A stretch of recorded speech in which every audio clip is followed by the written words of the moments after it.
Hello, everyone. In this video, we will continue our discussion on animations in data visualization. So now let's talk a little bit about different types of animations. First is the type of soft transitions. This type of animations will help to soften the transition between views. It can help the move through sets of visuals in an easier, more natural way. In this way, the audience can actually can see the visual transition from one section to another. So here is one example of a tree map. So we can see the tree map is moving from one option to the other based on the selection of the top menu. The soft transition gives the reader the context and the transition, the time to move from one option to another.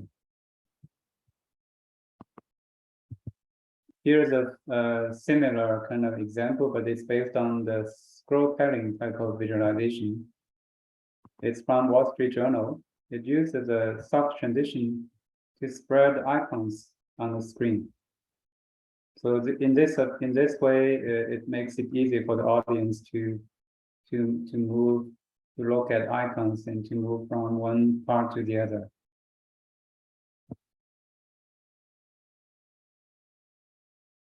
But again, here it's important to control the pace. It doesn't have to be too fast or too slow. So one more example. So it's more like a dot plot. So the icons will be highlighted in the way of soft transitions. So here is an example of soft transition between different types of charts. So initially the chart is a map, and then we'll see how the map is going to turn into a bar chart. So the soft transition makes it not so abrupt for the transition from a map to a bar chart. So this one, we saw this example before. By using this soft transition, we can guide the audience attention to show the trends from 2007 to 2015. The second type is the socials and the GIFs. So this type of transition will give people the ability to pause and replay animation. So sometimes this is much better than only seeing it in a single time straight through. So even though in the GIF, it's actually repeating indefinitely, but in this way, the audience can see it as long as they want to understand the message in the animations. So the looping makes the audience notice the differences because our attention can shift around to different places. So this is a statement from this person, Lina Grover. So some of you posted this before. It's a good example of what we have in mind here. So as far as we know, this 3D bar chart was intended for Reddit and Twitter. And for those platforms, we think it works really well. So you could create a static map, color map, based on this actually the population in Manhattan. But animation here gives you that sense of the city is breathing. It also has the right pace at just the right speed. So similarly, the series of tweets in the New York Times published during 2016 Summer Olympics worked really well on Twitter because they visually summarized these swimming events in a fast, engaging way. So notice the pacing works well. as they speed up the rate to 8 times the original.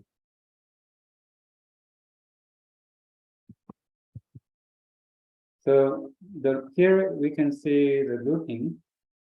So looping doesn't let you track the animations. It's not always true. So this statement is not always true. So looping sometimes actually let you track the animation. So this tweet is a good example. They leave the trail so you can see the entire sequence.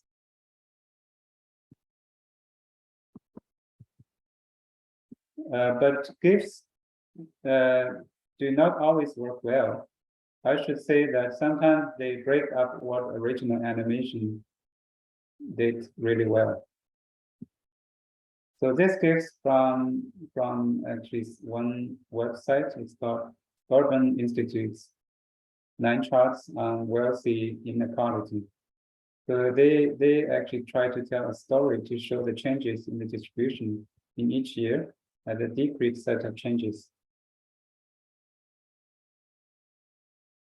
So you can see on the right-hand side is the focus of the animation, but at some point it's not work very well.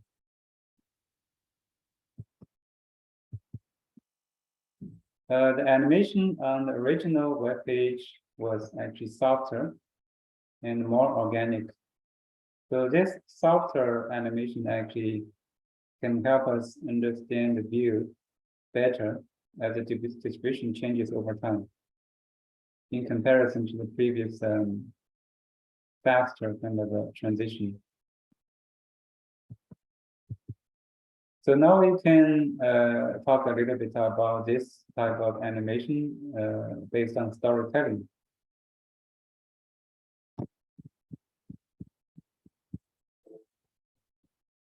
So let's watch this short video.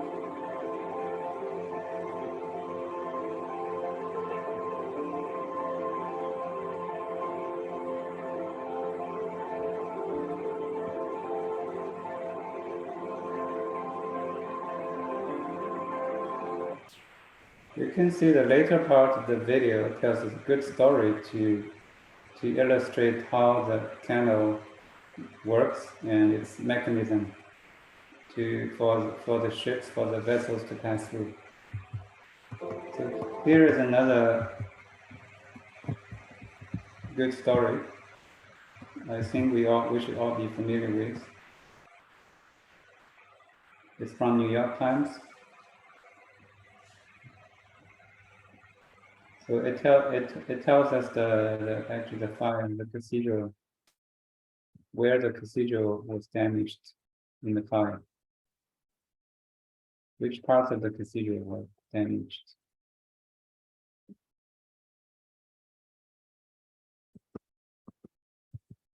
Here's another example. It shows you, even though it's there's no sound, no illustration, but we can understand it's about the planes traveling from their origins to destinations in about 24 hours around the world. So next, let's talk a little bit about sound. Sound can also be added to data visualizations as a way of animations. But this is quite new, and so many people do not consider this as actually a way of animations. So here is a good way of example.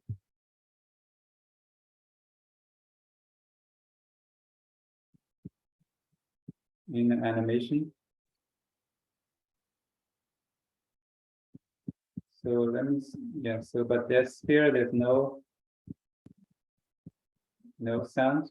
So let's see what if we add a little bit sound.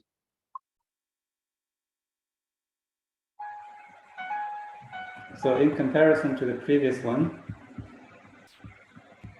so this one is already animated, shows you the movement of the lines between years. So now if we add a little bit sound, do you think this is more interesting or not?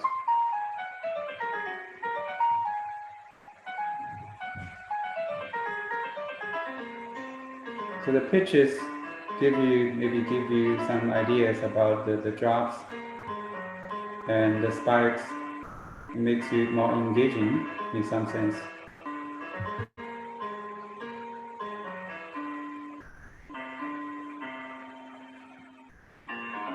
So in this way, we can consider sound as another good dimension of animations. So the Financial Times did an experiment with the yield curve and sound.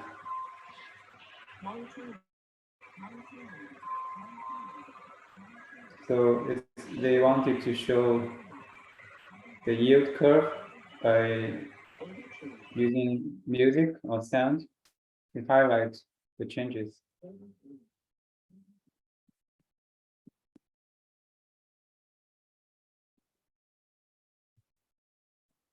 So this person actually illustrated the purpose of the yield curve animation. What might happen in the economy. And it's actually quite a simple chart. The y-axis just shows the interest rate, and the x-axis shows us for each bond what its maturity date is. So on the left-hand side, it can either be very short, 1 month, 3 months, 6 months. On the right-hand side, it can be very long dated, up to 30 years. And this yield curve here from 1992 is fairly typical of what you would expect from a regular yield curve, in that it's the longer dated bonds that generate higher returns. The thing is with the yield curve is that these rates change on a daily basis, and so the shape of the yield curve can change. One of the things that can happen is it can flatten. And so this is the yield curve from 1989, and you can see that actually the yields are very, very uniform. It's a very, very flat yield curve. And this is a sign that people are starting to express uncertainty about what might happen to the economy. And in extreme cases, the yield curve can invert like this. So on the left-hand side now, you'll see it's the shorter bonds that are generating the higher yields. And these inversions, many analysts consider them very, very important. Every recession in the US since World War II has been preceded by one of these inversions. Because the yield curve changes on a daily basis, tracking it over time can be difficult. And one of the things that we can do is we can use animation to show us what's happening on a daily basis. So here what I'm going to do is I'm going to set the yield curve to animate from 1979, and you can see that 5 days animating per second here. So we get a sense of how the yield curve changes over time. If I speed that right up, you can see that actually the yield curve is very, very active, particularly at the shorter end of the yields. There's a lot of movement. With the yield curve animating so quickly, it can be difficult to remember how it's traveled over time. So one of the other things is to add a sound, because it's so active. Sound can make it easy to grasp the fluctuations. So probably we are also right now at the inverse in the yield curve, with higher return, higher short-term return than long-term returns.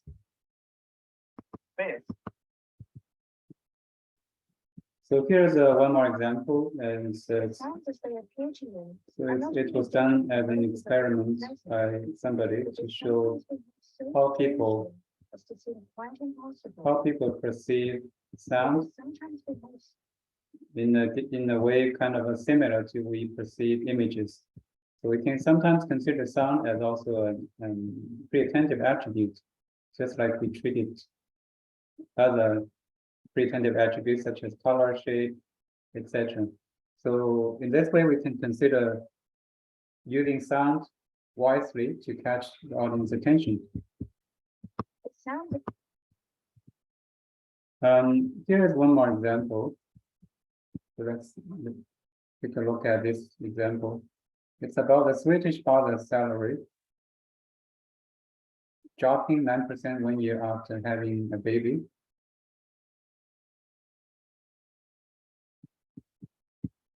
So they put this into music notes to indicate the changes of the Swedish father, and then compare the changes for men and women's salary after they have a baby. So it's kind of about both personal histories and public policy stuff. yes, and I can show you these differences. Show me, you say. This node represents the average salary of the Swedish father-to-be 1 year before having a child. Each following lower node represents a drop of 1%. After 5 years, the average father's salary has gone back up to its pre-child level and beyond. And so what about Swedish mothers? How does the motherhood penalty look for them? So in Sweden, after 10 years, a mother's salary goes from here to here. That's a drop of 27%. So it's an interesting way to use music notes to compare the changes between men and women in Swedish. So it's kind of Okay, so next type is called small multiples.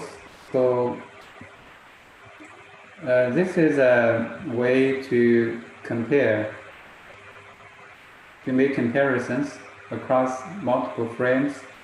So if we show all the frames at once, side by side, it can be very powerful, sometimes more effective than animations. So strictly speaking, this is not animations, but it's comparable to animations, and sometimes it can be even more powerful. So look at this example. So this was done by people before we had the tool to actually capture videos. So in 1872. So by looking at these small multiples, we can imagine the gallops of pulses. And similarly, this technique has been applied to other animals like the elephant, ostrich. In New York Times, we saw this example before. They created all these maps to show the drought from 1896 to 2012. So this could have been plotted as a line chart or bar chart or other kind of chart for comparison purpose. But by using all these maps, small multiples, this becomes pretty engaging and powerful. So it can tell some good stories by the readers. Here's something similar. It shows the ice extent for every glacier in Glacier National Park. It's also from New York Times. So here is one more example about US household income distribution by state in 2016.